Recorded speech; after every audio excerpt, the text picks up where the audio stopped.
Guys आज के अपने इस ओवरव्यू में हमने पहला टॉपिक किया है स्टेबल और अनस्टेबल इक्विलिब्रियम। यहाँ पर आप देख सकते हो 2 पॉइंट है जिस पर हमें फोर्स अप्लाई करना है। अगर फोर्स के अपोजिट डायरेक्शन में रिस्टोरिंग फोर्स लगे तो स्टेबल पॉइंट होगा, और उसी के डायरेक्शन में लगेगा जैसे ये ऊपर वाला है अनस्टेबल पॉइंट होगा। अगर आप फोर्स लगाओ और उसी डायरेक्शन में रिस्टोरिंग फोर्स लगे तो अनस्टेबल पॉइंट। और एक न्यूट्रल पॉइंट भी होता है जहाँ पर मैं आपको बता दूंगा, उसका डबल डेरिवेटिव ट्रिपल डेरिवेटिव 0 होता है। इसके बाद ये जो एक स्प्रिंग पेंडुलम है इसमें देखो अलग अलग एम्पलीट्यूड है, तो मतलब कि जो वेव बनती है उसका एम्पलीट्यूड लगातार चेंज होता रहता है। और उसमें हमने बहुत सारे एग्जांपल कंसिडर किए हैं। स्प्रिंग मास सिस्टम को ही ज़्यादा वो इम्पोर्टेंस दी है क्योंकि इसमें से ही क्वेश्चन आते हैं। स्प्रिंग मतलब पैरेलल भी हो सकता है, सीरीज में भी हो सकता है। वो कैसे होते हैं वो ये कैपेसिटर की तरह ही बिहेव करते हैं। इसके बाद अपना ये जो पेंडुलम है, ये नीचे आप देखो रेड और ग्रीन कलर का, ये डैम्प्ड हार्मोनिक ऑसिलेटर है। इसमें एम्पलीट्यूड इंक्रीज मैक्सिमम से मिनिमम होता है। उसके बाद एक LC ऑसिलेशन लिया है। इसमें आप देखोगे पहले ये नीचे देखो एक एरो भी चल रहा है। स्टार्टिंग में C को पहले एक C और एक L लगा हुआ है और कोई करंट फ्लो नहीं हो रही। अब जैसे ही C को अपन बैटरी वाले निब से जोड़ेंगे तो एक करंट फ्लो होगी जिससे कैपेसिटर क्या होगा, चार्ज होगा, कैपेसिटर चार्ज होगा, ठीक है। और उस टाइम उसके अंदर इलेक्ट्रिकल एनर्जी आ जाएगी। अब जैसे ही कैपेसिटर पूरी तरह चार्ज हो जाएगा तो हम क्या करेंगे, ये कुंजी को, ये जो की है उसको B से टच कर देंगे और जैसे करंट फ्लो होगी तो यहाँ से कैपेसिटर डिस्चार्ज होगा और वहाँ और मैक्सिमम से मिनिमम करंट फ्लो होगी तो जो इंडक्टर है उसमें लगातार फ्लक्स चेंज होगी। फ्लक्स चेंज होंगे तो एक इसकी कैपेसिटर की एनर्जी डिक्रीज होगी और उसकी इंक्रीज होगी। फिर लेंज लॉ के अकॉर्डिंग ये इंटरचेंज होते रहेंगे। मतलब थोड़ी देर इसकी एनर्जी इंक्रीज होगी, फिर अपोजिट डायरेक्शन में करंट फ्लो होगी। ऐसे लगातार एक साइकिल क्लॉकवाइज एंटी क्लॉकवाइज चलता रहेगा और हीट की फॉर्म में एनर्जी लॉस होती रहती है और इसका एम्पलीट्यूड लगातार डिक्रीज करता रहता है। और लास्ट में हमने जो ये एम्पलीट्यूड का ग्राफ लिया है और इसमें 3 केस होते हैं, ओवर क्रिटिकल, क्रिटिकल और अंडर डैम्पिंग, जिसमें अपना मेन टॉपिक होगा अंडर डैम्प्ड कंडीशन। गाइस आपका स्वागत है हमारे YouTube channel new easy physics. और जैसा कि आप लोगों ने ओवरव्यू में देखा था कि आज का जो अपना वेव ऑसिलेशन का जो डिस्कशन का टॉपिक है उसमें हम किन किन पर डिस्कशन करेंगे। बेसिकली हम स्टेबल एंड अनस्टेबल इक्विलिब्रियम और ऑसिलेटर्स और स्प्रिंग मास सिस्टम और डैम्प्ड ऑसिलेटर जो कि अपना मोस्ट इम्पोर्टेंट टॉपिक है। तो ज़्यादा समय न लेते हुए हमें वीडियो पर डिस्कशन चालू करते हैं। आज का अपना जो सबसे पहला टॉपिक है वो है स्टेबल एंड अनस्टेबल इक्विलिब्रियम। सबसे पहला है अपना स्टेबल एंड अनस्टेबल इक्विलिब्रियम। हाँ, कोई स्पेलिंग मिस्टेक हो सकती है तो आप उस पर ज़्यादा गौर ना करें, अपने कंसेप्ट समझना है, ठीक है। देखो एक्चुअल में क्या होता है स्टेबल और अनस्टेबल, द पॉइंट है। अगर मैं आपको, वैसे तो मैं नोट्स में दूंगा आपको, बिल्कुल अच्छी PDF बनाई इस बार, थोड़ा डिटेल में भी लिखा है। स्टेबल पॉइंट वो होता है जैसे कोई वेल है, अगर आप एक पार्टिकल को यहाँ फोर्स लगाओगे तो क्या होगा, अगर आप कोई भी डायरेक्शन में फोर्स लगाते हो तो जो सूडो फोर्स लगता है, अगर वो आपकी जो एक्शन करते हो जिस डायरेक्शन में आप फोर्स लगाते हो उसकी अगर अपोजिट डायरेक्शन में होता है तब तो पार्टिकल की जो स्टेबिलिटी होती है। और एक ऐसे ही अगर आप यहाँ से पार्टिकल पे फोर्स लगाते हो तो जो उस पर जो सूडो फोर्स लगता है वो in the direction of action ही लगता है। मतलब आपने इधर से उसको फोर्स लगाया तो पार्टिकल इधर आगे से आगे जाता रहेगा, अपनी जो इनिशियल कंडीशन थी उस पर नहीं आ सकता। तो वो होता है स्टेबल और अनस्टेबल पॉइंट। तो जैसे कि ये कोई पोटेंशियल का ग्राफ हो और पार्टिकल आपका position A, position B, position C और पोजीशन D हो, तो A और C ऐसी पोजीशन है जहाँ पर पार्टिकल क्या कर सकता है, वापस से फोर्स एक्ट करने पर वापस अपनी इनिशियल कंडीशन पर आ सकता है। लेकिन इन 2 पॉइंट पे पार्टिकल वापस अपनी ओरिजिनल कंडीशन में नहीं आ सकता। अब देखो क्या होता है, जो स्टेबल पॉइंट होते हैं, उनके लिए स्टेबल पॉइंट होते हैं, उनके लिए जो अब पोटेंशियल में जो हम चेंज देख रहे हैं पोटेंशियल एनर्जी में, स्टेबल पॉइंट के लिए जो पोटेंशियल एनर्जी होती है वो मिनिमम होती है। पोटेंशियल एनर्जी क्या होती है, मिनिमम होती है। और जब आप चेंज करते हो तो इसकी पोटेंशियल एनर्जी हाइट के साथ क्या करती है, एक बार के लिए मैक्सिमम जाती है, और जहाँ मैक्सिमम हो जाती है उस टाइम पे काइनेटिक एनर्जी कितनी हो जाएगी, 0 हो जाएगी लगभग, मतलब पार्टिकल एक बार के लिए रेस्ट में आ जाएगा। और जो अनस्टेबल पॉइंट होता है वो हाइट पे होता है, अपने रेफरेंस से हाइट पे होता है। तो अनस्टेबल पॉइंट पर क्या होती है, पोटेंशियल एनर्जी क्या होती है, मैक्सिमम होती है। फिर जैसे आप फोर्स लगाते हो, न्यूटन्स लॉ के अकॉर्डिंग आप फोर्स लगाते हो तो पोटेंशियल एनर्जी लगातार क्या करेगी, डिक्रीज करेगी, और काइनेटिक एनर्जी क्या करेगी, उसकी कंटिन्यूसली इंक्रीज करेगी। ठीक है, ये अपना पहला पॉइंट है। स्टेबल और अनस्टेबल के लिए जो कंडीशन है वो ये है कि जो इसका सबसे पहले आपको क्या करता है, एक पोटेंशियल दिया होता है, गिवन पोटेंशियल दिया होता है, उसमें आपका सबसे मेन इंपॉर्टेंट काम है कि उसमें जीरोज तलाश करो। मतलब मैं आपको एक एग्जांपल देता हूँ, जैसे हमें दिया हुआ हो u equal to x minus 1, simply मैंने ये कंसिडर किया है।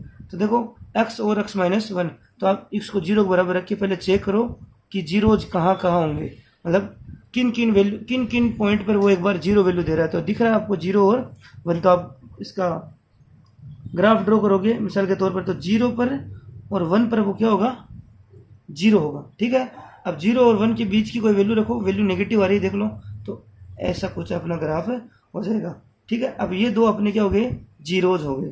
ठीक है, ये आपको बनाना आना चाहिए, पोटेंशियल का ग्राफ है। ठीक है, एक काम हो गया। अब हमें होता है, कंडीशन है डेल्टा यू ओवर डेल्टा अक्स, उसको क्या करो आप 0 के बराबर रखो।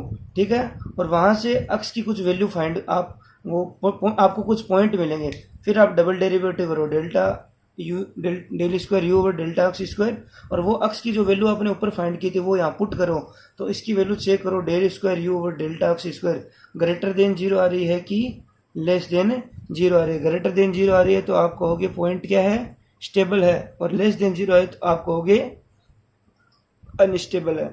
और जो स्टेबल पॉइंट होता है वहाँ पर मिनिमा लाई करता है, और जो अनस्टेबल पॉइंट होता है वहाँ पर क्या लाई करता है, मैक्सिमा लाई करता है। ठीक है, जिससे मैं आपको कोई एंड में प्रॉब्लम करवाऊंगा तब आपको अच्छे से समझ में आ जाएगा कि स्टेप बाय स्टेप क्वेश्चन करने कैसे हैं। ठीक है, ये अपना हो गया पहला टॉपिक। इसके बाद जो अपना नेक्स्ट टॉपिक है, मैं एक छोटी सी और बात बता देता हूँ। मतलब जब हम वो पार्टिकल पे फोर्स लगाते हैं ना एक डायरेक्शन में, तो वो जो अपोजिट फोर्स लगता है वो रीस्टोरिंग फोर्स होता है। ठीक है ना, वो restoring force in the direction लगता है या अपोजिट डायरेक्शन। अगर इन द डायरेक्शन लग रहा है तो अनस्टेबल है, और अपोजिट डायरेक्शन में है तो स्टेबल है। ठीक है, बस इतनी सी बात है कि स्टेबल पॉइंट और अनस्टेबल पॉइंट कब होगा। और आप पोटेंशियल एनर्जी और काइनेटिक एनर्जी का रिलेशन समझते रहिए कि एक बढ़ेगी तो एक घटेगी, क्योंकि टोटल एनर्जी हमेशा क्या रहती है, कंजर्व रहती है। ये रूल सबसे ज़्यादा इंपॉर्टेंट है, आपको टोटल एनर्जी कंजर्वेशन पर ध्यान रखना होगा। ठीक है, अब जो अपना नेक्स्ट टॉपिक है वो है सिंपल हार्मोनिक ऑसिलेटर। ऐसे तो पिछले वीडियो में थोड़ा आपको बताया था, जैसे सिंपल हार्मोनिक ऑसिलेटर होता है उसकी सबसे पहले हमें ज़रूरी है उसकी डिफरेंशियल इक्वेशन क्या होती है। उसकी डिफरेंशियल इक्वेशन अब देखो डिपेंड करता है कि ऑसिलेशन किस टाइप का हो रहा है, ऐसे एक्सिस पे हो रहा है, वाई एक्सिस पे हो रहा है, या फिर रोटेशनल के अकॉर्डिंग हो रहा है, तो उस हिसाब से हमें डिफरेंशियल इक्वेशन एक्स वाई और थीटा में लिखनी पड़ेगी। ठीक है, तो बेसिकली हम पहले एक्स एक्सिस वाला लिख लेते हैं, जो बेसिक मेथड होता है वो क्या है, d square x upon d t square plus omega not square x equal to 0। ठीक है, ये इसकी डिफरेंशियल इक्वेशन है, जहाँ ओमेगा उसकी एंगुलर फ्रिक्वेंसी है, ओमेगा नॉट इक्वल टू होता है under root k by M. के क्या है, कोई कांस्टेंट है। जो स्प्रिंग सिस्टम होता है, स्प्रिंग मास सिस्टम, मतलब ये कोई के जो क्या होता है, स्प्रिंग कांस्टेंट होता है कोई। अब ये इनिशियल कंडीशन होती है। अब यहाँ से आप फोर्स लगाते हो, इस डायरेक्शन में भी लगा सकते हो, इस डायरेक्शन में भी लगा सकते हो। वीडियो में आप देखोगे गौर करके, इधर जाएगा तो उधर लगेगा, अगर मतलब स्प्रिंग इधर जाएगी ना तो रिस्टोरिंग फोर्स इधर लगेगा, और अगर स्प्रिंग इधर जाएगी तो रिस्टोरिंग फोर्स इधर लगेगा। मतलब कि ओवरऑल अपोजिट डायरेक्शन में चलता रहेगा आपकी जो एक्शन होगी। तो F बराबर क्या होता है, माइनस ऑफ के एक्स। यहीं से ये डिफरेंशियल इक्वेशन बनी है। हमें इस पर हम डिस्कशन ज़्यादा नहीं करेंगे, क्योंकि F बराबर हमें रखो ए की वैल्यू डी, वो सब आसान चीज़ें हैं। हम इसके जो इम्पोर्टेंट रिजल्ट है वो लिखते हैं। ठीक है, अब यहाँ से x क्या होगा, डिस्प्लेसमेंट होगा, जितना आप उसको पकड़ कर खींच रहे हो। ठीक है, तो इसकी जो और एक इम्पोर्टेंट चीज़ है, k की जो वैल्यू होती है ना वो डबल डेरिवेटिव ऑफ पोटेंशियल होती है। Del square u over delta x square. ये मोस्ट इंपॉर्टेंट रिजल्ट है ये काम का आपको, ठीक है। इसके बाद जो इसकी वेलोसिटी का फॉर्मूला वो होता है omega naught under root of a square minus x square. X क्या होता है यहाँ पर डिस्प्लेसमेंट, ठीक है, और एक्स की जो वैल्यू होती है वो होती है A sine omega T plus five. बस ये डिस्प्लेसमेंट है और ये इसकी क्या है वेलोसिटी है। और टाइम पीरियड का सबको पता ही रहता है basically, t equal to 2 pi upon omega. Omega की वैल्यू आप यहाँ जो ऊपर निकाल रहे हो ये वाली, ये यहाँ पुट कर देना अंडर रूट एम अपॉन के। फ्रीक्वेंसी पूछे तो 1 अपॉन टाइम पीरियड, ठीक है। अब इसकी जो एनर्जी के जो रिलेशन है, इसकी काइनेटिक एनर्जी, इसकी पोटेंशियल एनर्जी, इसकी टोटल एनर्जी, फिर वो पूछ क्या रहा है एवरेज एनर्जी पूछ रहा है, मतलब कि वो टोटल पूछ रहा है कि एवरेज पूछ रहा है, उस हिसाब से भी हमें क्या करना पड़ेगा सोल्व करना पड़ेगा। तो हम पॉइंट टू पॉइंट चलते हैं, पहले इसकी पोटेंशियल एनर्जी, काइनेटिक एनर्जी और उसके बाद टोटल एनर्जी निकालेंगे। 1/2 के एक्स स्क्वायर, और जो के होता है ना उसकी value m omega node square होती है। तो यू इक्वल टू कितना हो जाएगा 1/2 के, और एक्स की जो पीछे वैल्यू थी ना कितनी थी A sine omega T plus five का स्क्वायर। अब देखो ये इसकी पोटेंशियल एनर्जी है। अब पूछे एवरेज एनर्जी, तो इसका एवरेज ले लो 1/2 के ए स्क्वायर और साइन स्क्वायर का एवरेज आएगा ओमेगा टी प्लस 5। किसी को नहीं पता हो तो ध्यान रखना हमेशा, साइन का जो अपना पूरा एक टाइम पीरियड होता है ना उसके लिए एवरेज होता है 1/2। तो कितनी हो गई एवरेज एनर्जी 1/4 के ए स्क्वायर, और आप 1/4 M omega node square A square भी लिख सकते हो, ठीक है। ये तो हो गई इसकी पोटेंशियल एनर्जी। फिर ये जो पैरामीटर है ओमेगा टी प्लस 5, ये डिफाइन करेगा कि पोटेंशियल एनर्जी मैक्सिमम आएगी या मिनिमम। तो वो आपको पता ही है साइन की वैल्यू कब क्या होती है, जैसे कि अगर ओमेगा टी प्लस 5 की इक्वल टू 0 पाई 2 पाई और n पाई हो जाए तो तुम सबको पता है कि उस केस में पोटेंशियल एनर्जी है वो क्या हो जाएगी 0 हो जाएगी, मिनिमम हो जाएगी।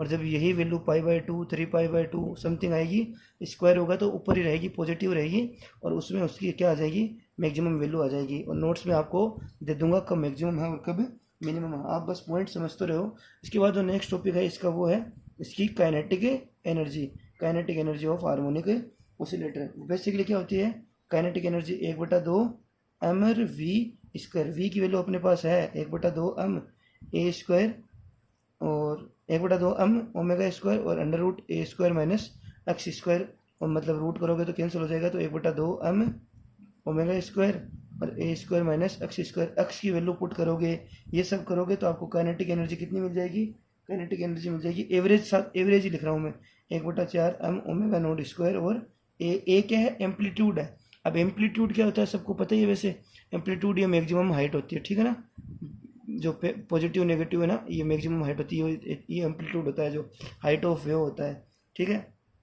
Kinetic energy potential energy equal आ गई है ना, तो टोटल कितनी हो जाएगी 1/4 M omega node square A square plus 1/4 M omega node square A square. ये भी एवरेज है, काइनेटिक का एवरेज और पोटेंशियल का एवरेज, तो कितना हो गया 1/2 एम ओमेगा नोड स्क्वायर और ए स्क्वायर। ये आ गई हार्मोनिक ऑसिलेटर की टोटल एनर्जी। आपको पैरामीटर समझने हैं, ओमेगा कैसे निकालते हैं, टाइम पीरियड कैसे निकालते हैं, फ्रीक्वेंसी क्वेश्चन में कई बार दी हुई होती है, कई बार पूछ लेते हैं, और ठीक है बस ये 2-3 पैरामीटर आपको समझने हैं और ये फॉर्मूले याद रखने हैं कि टोटल एनर्जी क्या होती है, काइनेटिक एनर्जी क्या होती है, पोटेंशियल एनर्जी क्या होती है, ठीक है। जैसे अब अपन एक सिंपल एग्जांपल कंसिडर करते हैं, जैसे कि एक तो हमने पढ़ लिया ये वाला लीनियर वाला स्प्रिंग मास सिस्टम, आप इधर फोर्स लगाओगे फिर रिस्टोरिंग फोर्स इधर लगेगा, और जो हुक्स लॉ होता है, हुक्स लॉ उसके अकॉर्डिंग जो फोर्स होता है वो डिस्प्लेसमेंट के प्रोपोर्शनल होता है स्प्रिंग में, और स्प्रिंग कांस्टेंट कितना होता है F equal to minus of k x, ठीक है। और ये रिस्टोरिंग फोर्स होता है। और अब हम ये तो इजी है, हम वर्टिकल वाला एक एग्जांपल लेते हैं।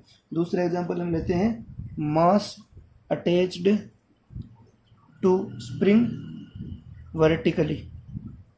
वर्टिकली कैसे अटैच होता है, देखो बिल्कुल ज़्यादा बहुत आसान है। देखो एक स्प्रिंग है, उस पर आप लोगों ने क्या एक मास अटैच किया, तो पहले स्प्रिंग में जोड़ पड़ेगा, तो स्प्रिंग क्या हो जाएगी थोड़ी सी अपनी इनिशियल पोजीशन से, जैसे कि स्प्रिंग की हम पहला डिस्प्लेसमेंट मान लेते हैं कितना वाई नोड जो ऑटोमेटिक आया है, ठीक है।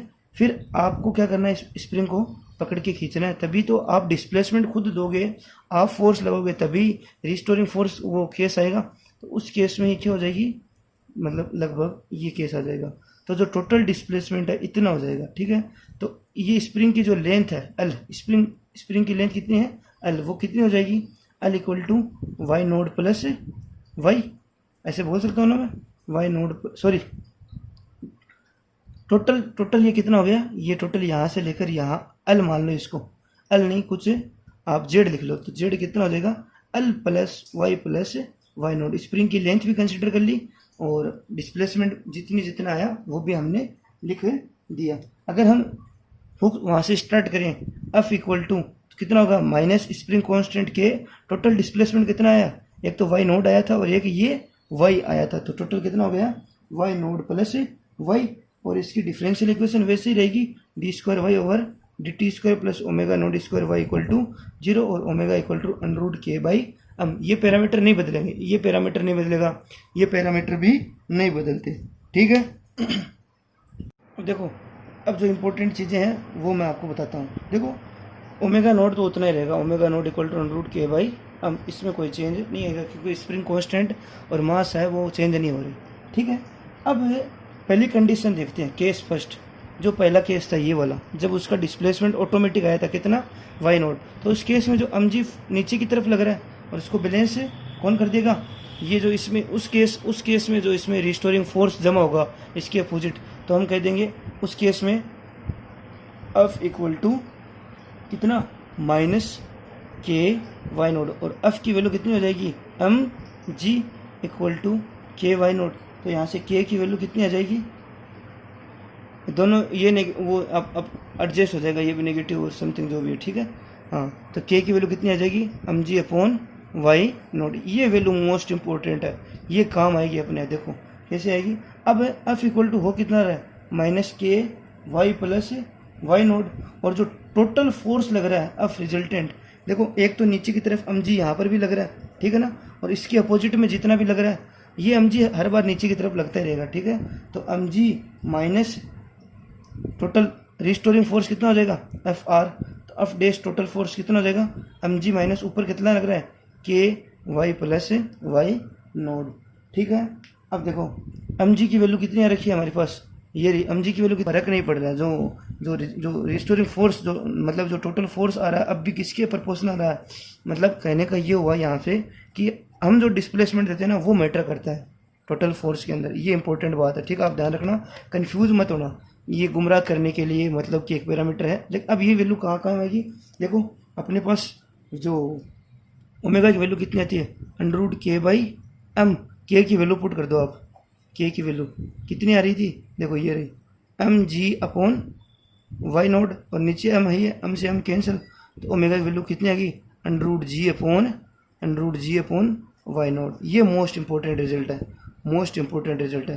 तो यहाँ से टाइम पीरियड कितना हो जाएगा टी इक्वल टू 2 अपॉन ये ओमेगा की वैल्यू आप यहाँ पर पुट कर देना, क्योंकि कई बार जो आंसर 4 ऑप्शन देते हैं ना वो ज़रूरी नहीं हो के की टर्म में हो, कई बार ऐसे जी और जी की टर्म में मिलेंगे, तब आपको ऐसे यूज करना है, ठीक है। ये हो गया अपना दूसरा टॉपिक। अब देखो इसके अंदर कुछ इंपॉर्टेंट चीज़ें हैं, लगा देते हैं, क्वेश्चन ऐसे पूछते हैं, लो स्प्रिंग को एक मास से जोड़ देते हैं या फिर ऐसे कर देते हैं, है ना, ये मतलब स्प्रिंग के एक इससे यहाँ पर बांधिए, और एक केस होता है क्या करते हैं स्प्रिंग को बैक टू बैक जोड़ देते हैं, एक स्प्रिंग और 2 स्प्रिंग फिर मास अटैच कर देते हैं। तो यहाँ पर हमें एक छोटी सी चीज़ समझनी है, बाकी सब चीज़ें तो वो की वही रहेगी, बस हमें एक चीज़ क्या समझनी है, देखो यहाँ पर दोनों सिरे एक मास से जुड़े हुए हैं और यहाँ पर एक मास से एक सिरा जुड़ा हुआ है, तो ये जो केस होता है ना वो पैरेलल होता है, पैरेलल, ठीक है, और ये सीरीज केस है। और जो स्प्रिंग का जो ये सिस्टम होता है पैरेलल और सीरीज, वो वैसे ही काम करता है जैसे कैपेसिटर का होता है, ठीक है। जब 2 कैपेसिटर पैरेलल में जुड़े हुए होते हैं तो हम उसका रिजल्टेंट कैपेसिटेंस कैसे लिखते हैं C1 प्लस C2, और जब सीरीज में होते हैं तो हम लिखते हैं C1 C2 upon C1 plus C2, ये सबको पता है। तो देखो ओमेगा इक्वल टू अपने पास बेसिकली क्या होता है under root k by M. आज जैसे कि ये केस है, इस बेसिकली इस मान लो ये वाला केस है, तो हम ओमेगा क्या लिखेंगे के डैश ओवर एम, इसका भी स्प्रिंग कांस्टेंट के हो और इसका भी के हो, तो टोटल कितना हो जाएगा यहाँ से के प्लस के 2k, तो 2k डैश ओवर एम। तो ओमेगा डैश कितना आ गया, ओमेगा डैश आ गया अंडर रूट 2 के डैश ओवर एम, मतलब पहले से √2 गुना कुछ उसमें चेंज आ गया। तो ऐसे मतलब कि सिंगल का पूछ के फिर 2 लगा के पूछ ले और दोनों का रेशियो पूछ ले तो कितना आ जाएगा √2। ये चीज़ समझनी है आपको। एक बात हो गई। अब जैसे कि सेम केस यही है, एक एक छोर से एक एक मास बना हो, तो ये भी पैरेलल सिस्टम है। सीरीज के अंदर क्या होगा, omega dash equal to √k dash over m। अब दोनों का स्प्रिंग कांस्टेंट अगर सेम है k और k, तो कितना हो जाएगा, यहाँ से देख लो, k² ओवर 2k मतलब k/2। तो यहाँ पर वैल्यू कितनी रखनी है, k/2। तो ये कितना आ गया, 1/√2 टाइम चेंज हो गया, और वो कितना हो जाएगा, वो √2 टाइम हो जाएगा और ये 1/√2 टाइम हो जाएगा। ठीक है, ये इंपॉर्टेंट बातें हैं, सीधे क्वेश्चन आते हैं यहाँ पर से, आप ध्यान रखना। और वैसे मैं आपको क्वेश्चन करवाऊंगा। अब आगे बढ़ते हैं, एक अपने पास और टॉपिक मिला मुझे, वो है टॉर्स। अब जो अपना अगला टॉपिक है वो है, मैंने कंसिडर किया है, मतलब ज़रूरी है, कई बार क्वेश्चन पूछ लेता है सीधा, टॉर्सनल पेंडुलम। इसमें क्या होता है कि आप एक रस्सी से एक जैसे प्लेट बांध दो, कोई भी सर्कुलर प्लेट वगैरह बांध के उसको घुमाते हैं तो रस्सी में जो इंटर्न पड़ता है उसको टॉर्सन बोलते हैं। ठीक है, उसका जो टॉर्सनल कांस्टेंट होता है, जैसे स्प्रिंग में क्या होता है, उसमें क्या होता है, c होता है। ठीक है, और यहाँ पर आप एक कंसेप्ट, एक बात याद रखना हमेशा, जब चीज़ें घूमने लगे, जब चीज़ों को रोटेट कराने लगे, तो कभी भी उसका मास नहीं लिखते, क्या लिखते हैं, मोमेंट ऑफ इनर्शिया। और कभी भी लीनियर चेंज नहीं आता, चेंज क्या आता है, एंगुलर चेंज आता है। तो चेंज क्या होता है, थीटा। तो मतलब जो लीनियर एक्सीलरेशन होता है, a = d² dt², वहीं पर जो ये वाला चेंज हो जाएगा अल्फा, और वो होता है d² थीटा ओवर dt²। तो यहाँ पर मैंने इक्वेशन ऑफ मोशन लिख रखी है। इस बार omega not square equal to कितना हो जाएगा, वैसे क्या होता था अपने पास, ओमेगा इक्वल टू √k/m। आज k की जगह क्या आ गया, c, और m की जगह क्या आ जाएगा, i। तो ये ओमेगा स्क्वायर इक्वल टू इतना, या ओमेगा इक्वल टू √c/i। इसी हिसाब से आप t इक्वल टू 2π/ओमेगा और t इक्वल टू 2π/√i/c। कई बार सीधा रिलेशन पूछ लेते हैं कि time period moment of inertia के प्रोपोर्शनल होता है, इन्वर्सली प्रोपोर्शनल होता है, या समथिंग, जो भी है आप समझ जाओगे। ठीक है, इसके केस में अब आगे बढ़ते हैं, हम LC ऑसिलेशन की बात करते हैं। ये मोस्ट इंपॉर्टेंट टॉपिक है, इसके रिजल्ट बहुत शानदार है, और ये वीडियो के अंदर भी आपने देखा होगा कैसे LC ऑसिलेशन होता है। बेसिकली तो LC ऑसिलेशन जो एग्जांपल है वो है डैम्प्ड ऑसिलेटर का। डैम्प्ड ऑसिलेटर का कैसे है बताता हूँ मैं आपको। देखो, ये L है और ये एक C है। ठीक है, ये चार्ज कैपेसिटर मैंने यहाँ पर डाला है, पहले चार्ज कर लिया फिर लगा दिया। तो लगाते ही जैसे फर्स्ट में क्या होता, करंट, जैसे कि कोई ऐसे करंट फ्लो होगी, तो ये इसमें एनर्जी स्टोर होती कितनी, इसका जो इसमें वो विद्युत वाहक बल E इक्वल टू कितना होता है, L/di/dt, है ना, और इसका कुछ रेजिस्टेंस भी होता है। तो वो फिर लेंज लॉ लगता है कि वो उन कारणों का विरोध करती है जिसके कारण वो खुद बनती है। तो एक पहले जब ये इसमें से करंट पास होती है तो फ्लक्स चेंज होते हैं, तो एक करंट, ये EMF की वजह से एक करंट वापस फ्लो होती है। जब ये पूरा जीरो हो जाता है ना, तब वो करंट अपोजिट डायरेक्शन से स्टार्ट होती है। ठीक है, तो ऐसे लगातार क्या होता है, ये चार्ज होता रहता है और डिस्चार्ज होता रहता है, और यहाँ से ये एनर्जी स्टोर होती रहती है, रिलीज होती रहती है, ऐसे चलता रहता है। लेकिन ये एक मतलब कि रेगुलर नहीं चलता, जो जैसे स्प्रिंग मास सिस्टम वगैरह, मतलब कि लॉन्ग टाइम नहीं चलता, कांस्टेंट नहीं रहते। ये लगातार क्या करते हैं, एनर्जी लॉस करते रहते हैं हीट की फॉर्म में।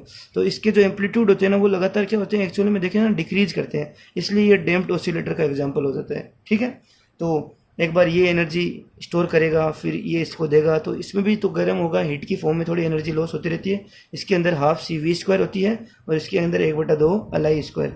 ठीक है, इसकी जो देखो, इसमें चल क्या रहा है, चार्ज चल रहा है, तो अक्ष की जगह क्या लिख देंगे, चार्ज लिख देंगे।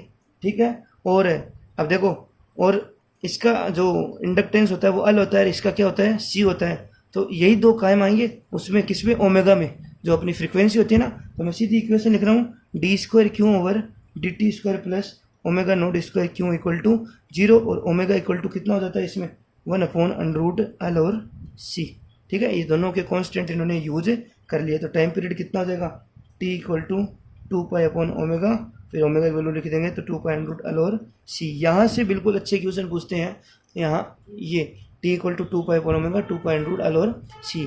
L दे देते हैं, C दे देते हैं, टाइम पीरियड पूछ लेते हैं, ओमेगा पूछ लेते हैं। ये मोस्ट इंपॉर्टेंट फॉर्मूला है, बहुत काम आएगा आपके, ये ध्यान रखना। और देखो, हर एक टॉपिक की हमने सीधी ट्रिक लिखी है, लीनियर वाला पढ़ लिया, एंगुलर वाला सीधा पुट करना है और ऐसे ही चार्ज वाला पुट करना है, ठीक है। और इसके अंदर एक दो चीज़ें और लिखवा देता हूँ मैं आपको, इसकी जो नहीं मैं लिखवाऊंगा कि आप पीडीएफ में देख लेना, इसकी करंट की इक्वेशन है जो भी है, ठीक।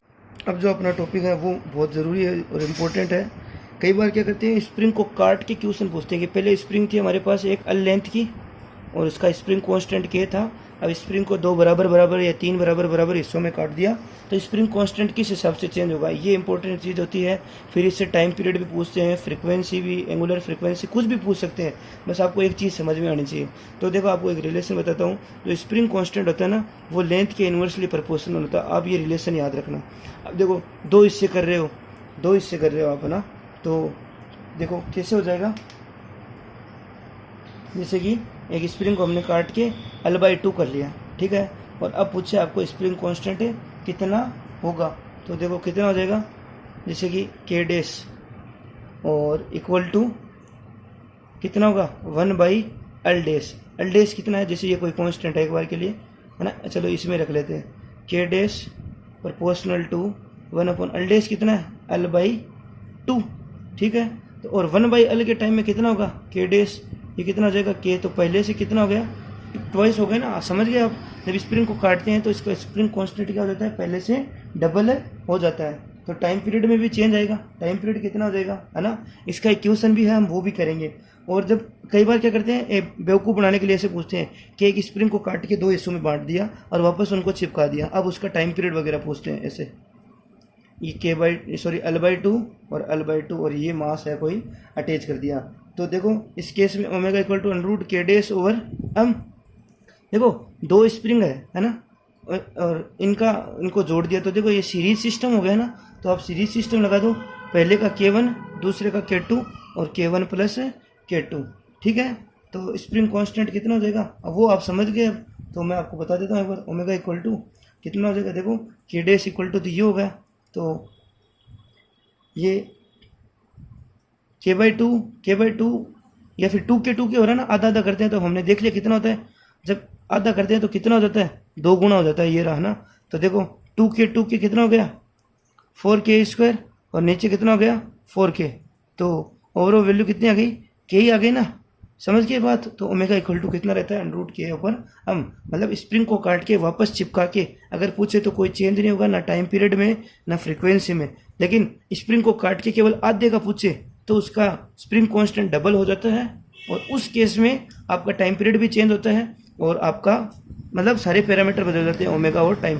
अब एक क्वेश्चन है, जैसे कि एक स्प्रिंग है एल लेंथ की, मैं पूरा नहीं बताऊंगा, एक बार ऐसे बता रहा हूँ।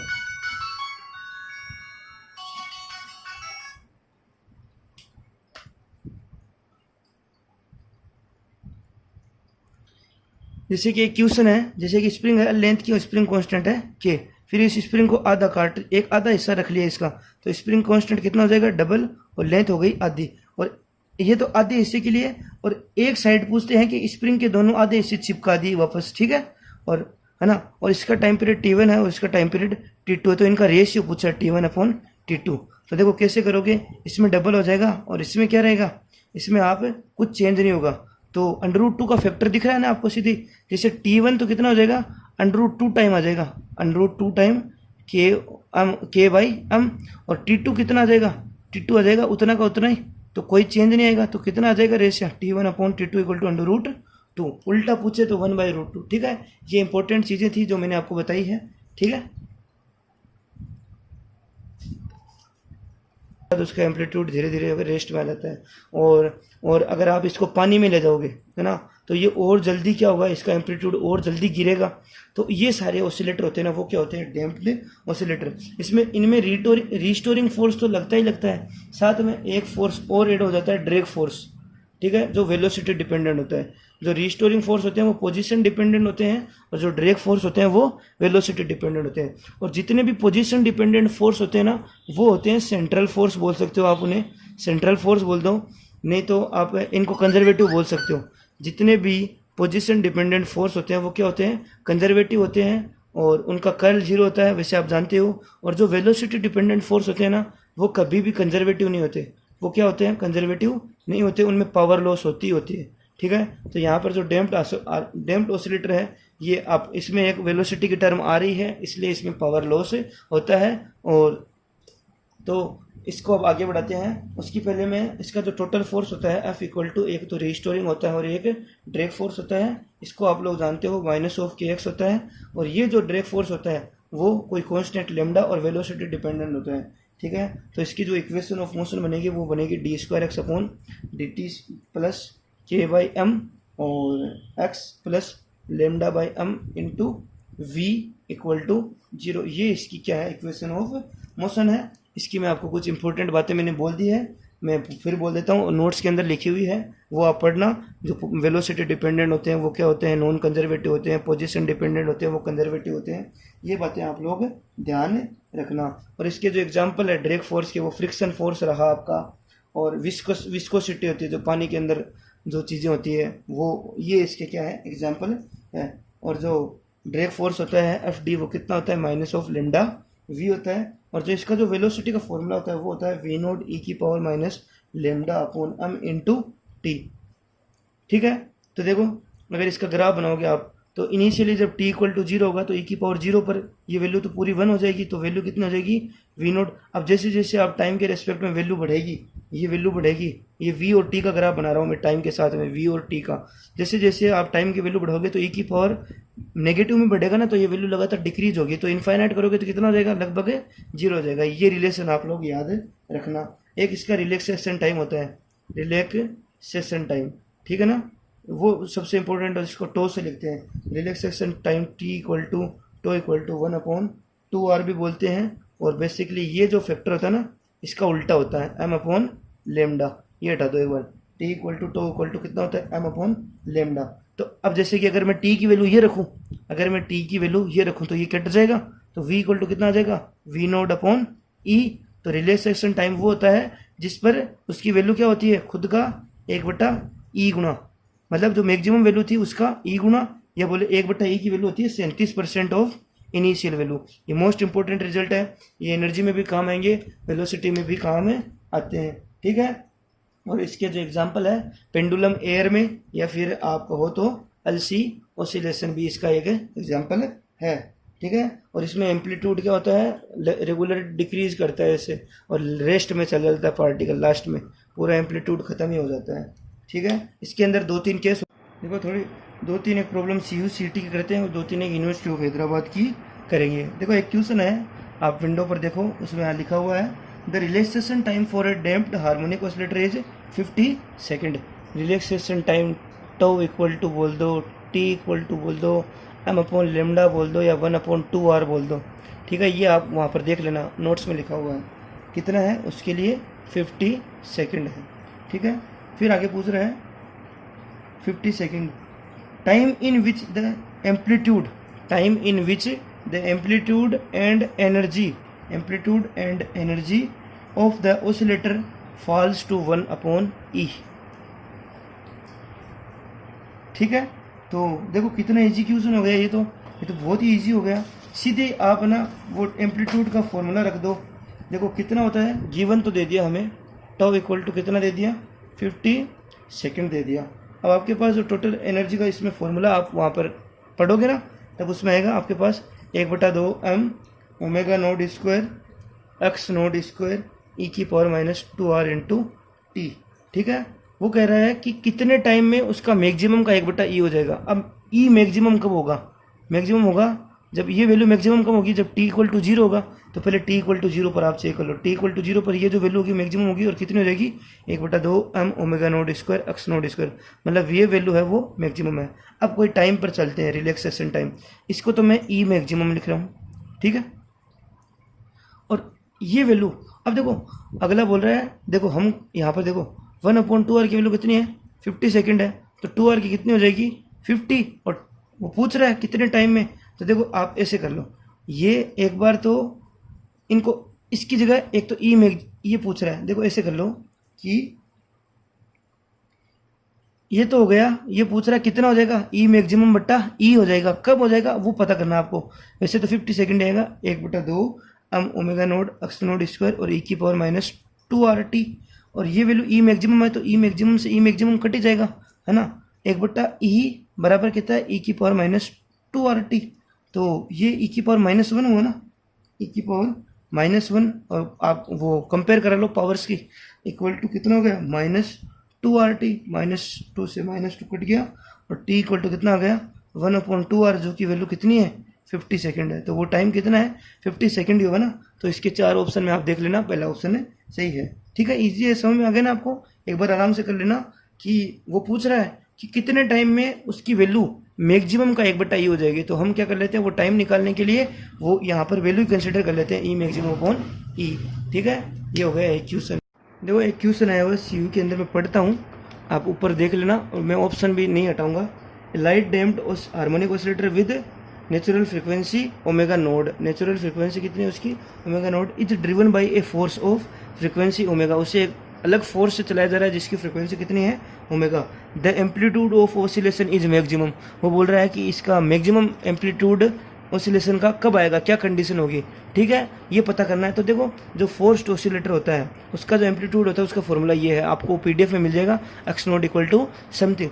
अब आपको पता करना है ये x नोट कब आएगा। जो 4 ऑप्शन दिए हुए हैं उसमें से आप दिमाग लगाओ कि वैल्यू, जैसे एक तो दिया हुआ है कि omega equal to omega node, और एक दिया हुआ है omega equal to 2 omega node. देखो omega equal to omega node रखोगे तो ये कैंसिल हो जाएगा और ये वैल्यू आ जाएगी। इसके बाद एक बार इसको a बोल देते हैं, f अपॉन अंडर रूट का a, और 2 ओमेगा नोड रखोगे तो देखो a प्लस कुछ आएगा ना, तो ज़्यादा का डिवाइड लगेगा तो ये बढ़ेगा नहीं, तो क्या होगा घटेगा ही। तो मतलब कि ये इसमें तुलना करें तो ये तो नहीं है। ठीक है, अब अगला कह रहा है एक omega greater than omega node और एक omega less than omega node. देखो अगर ओमेगा ग्रेटर देन होगा, ये जब जब बड़ा होगा, जब जब बड़ा होगा तो यहाँ से ये पॉजिटिव वैल्यू आएगी और इसके अंदर कुछ ऐड होगी, है ना, तो उसके अंदर ज़्यादा डिवाइड लगेगा, तो ये हर बार क्या होगा कम होगा। समझ गए ना बात। लेकिन अगर ये केस देखो आप लेस देन वाला, ये कम करोगे तो ये वैल्यू क्या आएगी नेगेटिव आएगी ना भाई, ये ज़्यादा घटेगा कम से, ये नेगेटिव आएगी, सॉरी हाँ, मतलब अगर ये कम होगा ये ज़्यादा होगा तो वैल्यू क्या आएगी नेगेटिव आएगी, ये ज़्यादा होगा ये कम होगा तो वैल्यू नेगेटिव आएगी ना। तो ये नेगेटिव वैल्यू इसमें से घटेगी तो ये इससे भी कम हो जाएगा, ए से कुछ घटेगा तो एफ की वैल्यू ऑटोमेटिक क्या कर जाएगी, उस टाइम ये एम्पलीट्यूड क्या कर जाएगा इंक्रीज कर जाएगा। समझ गए ना आप। मतलब थोड़ा सा दिमाग लगाना कि यहाँ ए में से कुछ जुड़ रहा है या घट रहा है, अगर घटे ना तब तो बढ़ेगा और जुड़ेगा तो घटेगा। समझ गए बात आप। ये इजी सा क्वेश्चन आया हुआ है, बस यहाँ पर आपको थोड़ा सा दिमाग चलाना है। ये फॉर्मूले मैंने पूरे PDF के अंदर लिख रखे हैं। ठीक है, एक क्वेश्चन और करते हैं हम। अब जैसे कि एक क्वेश्चन है, अब देखो, one end of a spring is fixed to a rigid supporter, एक रिजिड सपोर्टर से एक एंड फिक्स कर दिया, and a body of mass मोलम is attach to the one end, दूसरे एंड से एक मास की बॉडी अटैच कर दी, एंड स्प्रिंग हैंग वर्टिकली। ठीक है, downward, unstretch length of spring is L, unstretch कितनी है L है, and spring constant is K, then extension इसमें जो फैला हुआ है extension of spring is Z। अब इसमें ये मास लटकाने के बाद जो एक्सटेंशन आ रहा है वो कितना आ रहा है Z का आ रहा है। When the body is in equilibrium, when the body is in equilibrium, ये पूछ रहे हैं then extension of spring Z, extension of spring Z when the body is in equilibrium, जब वो इक्विलिब्रियम में होगी तो ये Z की वैल्यू कितनी होगी। देखो कितना आसान क्वेश्चन है। ये पहला केस है, आप वो लगा दो, f equal to minus of कितना K और Z, हाँ Z की वैल्यू पूछ रहा है। तो देखो एफ इक्वल टू कितना हो जाएगा mg equal to minus KZ, Z equal to कितना आ जाएगा माइनस mg अपॉन K। समझ गए ना बात। ये वो वाला केस है जब वो क्या कर रहा है मास लटका के छोड़ रहा है, ठीक है ना, मास लटका के छोड़ रहा है तो वो इक्विलिब्रियम कंडीशन होगी। फिर आप जब आप पकड़ के छोड़ोगे तो अलग बात हो जाएगी, वो वहाँ पूछ ही नहीं रहा, वो इतना ही पूछ रहा है जो हमारा जो सेकंड था उसमें, ठीक है ना। तो f equal to minus KZ, जितना इसमें आया चेंज। तो आगे समय में एक ये क्वेश्चन भी है, आसान भी है। देखो जो हमने पिछला क्वेश्चन किया था ना वो यूनिवर्सिटी ऑफ हैदराबाद का था। एक क्वेश्चन और है, आप पढ़ो साथ साथ देखते जाओ, ऑप्शन भी लिखे हुए हैं। One block is attach to a pair of spring connected in series, एक ब्लॉक है जो स्प्रिंग से जुड़ा हुआ है और स्प्रिंग किस में जुड़ी हुई है सीरीज में जुड़ी हुई है, दो स्प्रिंग जुड़ी हुई है किस में सीरीज में जुड़ी हुई है, ठीक है। और ये बोल रहा है इनका टाइम पीरियड T1 है और इनका स्प्रिंग कांस्टेंट K और K है। फिर सेम केस को स्प्रिंगों को क्या जोड़ रहा है पैरेलल में जोड़ रहा है ना, और इस टाइम पीरियड है T2। अगला पूछ रहा है T1/T2 कितना होगा। देखो इस टाइम में इसका जो ये रिजल्टेंट होगा वो K डैश मान लेते हैं और इसका कितना मान लेते हैं K double dash. T equal to कितना होता है 2π/ओमेगा। ओमेगा वैल्यू कितनी होती है √K/m। ठीक है, तो देखो T1/T2 निकाल रहा हूँ सीधे। T1 कितना हो जाएगा 2π√m/K डैश और वो कितना हो जाएगा 2πm/K डबल डैश। तो ये कट गया, तो ये कितना हो जाएगा m से m भी कट जाएगा, वो ऊपर चला जाएगा, ये नीचे आ जाएगा K double dash over K dash. अब आपको पता है पैरेलल में कितना होता है, ये K2 के हो जाएगा और ये कितना हो जाएगा K/2 हो जाएगा। वैल्यू पुट कर देना, आंसर है आ जाएगा। ठीक है।